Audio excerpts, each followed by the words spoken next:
Police दबाव में है, दिल्ली पुलिस दबाव में ना होती तो एफआईआर कराने के लिए आपको सुप्रीम कोर्ट जाना पड़ता।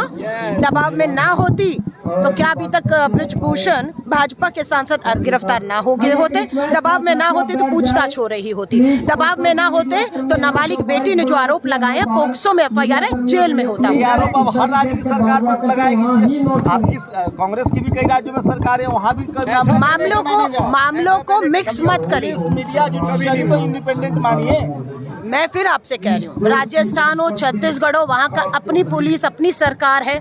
ये दिल्ली की लड़ाई है, इसको उससे मिलाइए मत। मामले हजारों हैं देश में, मामले हजारों बेटियों के बलात्कार हो रहे हैं, यौन शोषण हो रहे हैं, बेटियां न्याय मांग रही हैं, अदालतों में तारीख पे तारीख मिल रही है। लड़ाई बहुत बेटियां लड़ रही हैं और उन सभी बेटियों को ताकत देने का काम जंतर मंतर पे बैठी हमारी बहादुर बेटियां। बुलडोजर सिस्टम को आप इंडोर्स करेंगी?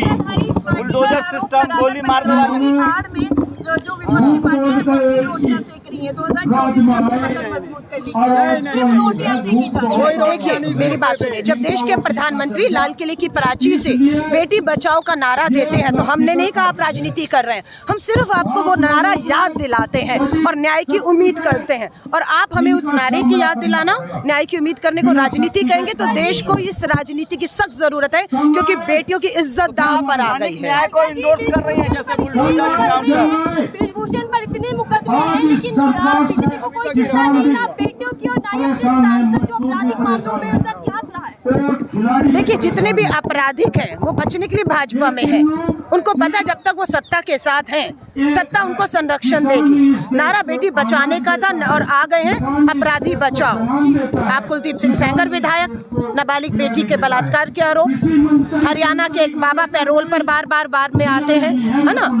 अब यहाँ पर मैं ये कह रही हूँ न्याय होगा, हिम्मत नहीं हारनी। बेटियों के आंसू इस देश ने देखे हैं। पहलवानों के समर्थन में तो दूसरी तरफ ब्रजभूषण के समर्थन में सभाएं निकली हैं। देखिए दो रास्ते देश के सामने बचे हैं। एक रास्ता जंतर मंतर की तरफ जाता है, जो अपनी देश की बेटियों जिन्होंने देश का तिरंगा झंडा ऊंचा किया, साक्षी मलिक जब देश के लिए मेडल जीती थी और राष्ट्रीय गान वहां पर हो रहा था, उसकी आंखों में आंसू देखे।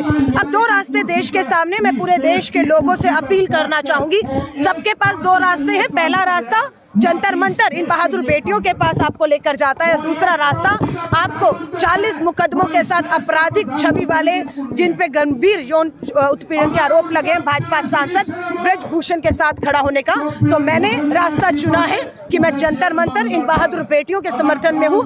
देश के लोगों को भी कहूंगी इन दो रास्तों में से अपना एक रास्ता